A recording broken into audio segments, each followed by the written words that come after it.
Let's look at multiplying fractional numbers. Let's consider 1/2 times 3/4. So basically I want 1/2 group of 3/4 or 3/4 group of 1/2. In order to do this, um, I want to take 3/4.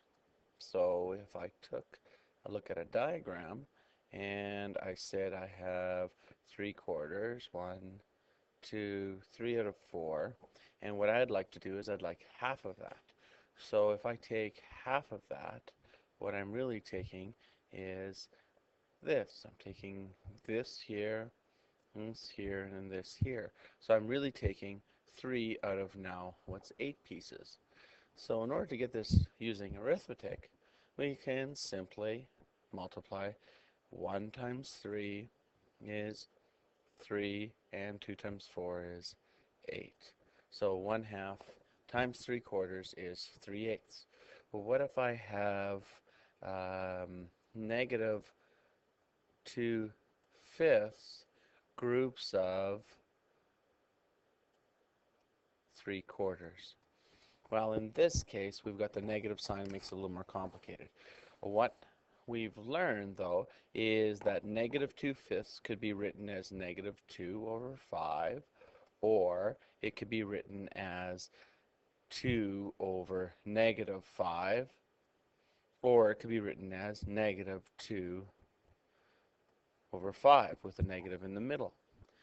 For the purpose of arithmetic, I find it always easier to put the negative sign, positive or negative sign, on the numerator. So with our thinking here, we can consider this to be negative 2/5 times 3/4.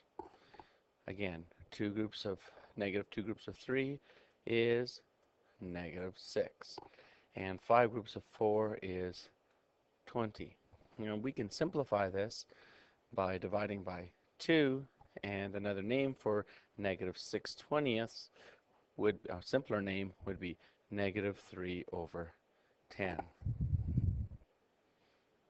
Now, every once in a while, you end up having to multiply mixed numbers. So in order to do the mixed number, where students often get confused is in a situation like this. If we have negative 3.5, what that means is the 3 is a negative, but the half is also a negative.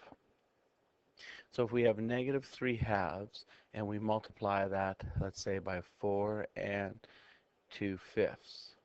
In order to do this, we have several options.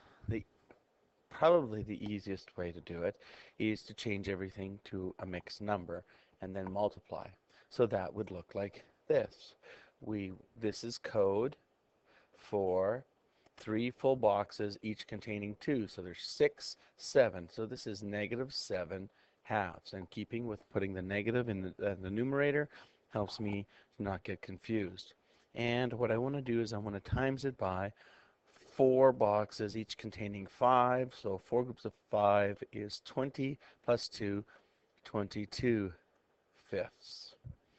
Now I can simply take 2 times 5 gives me 10, and 7 times 22.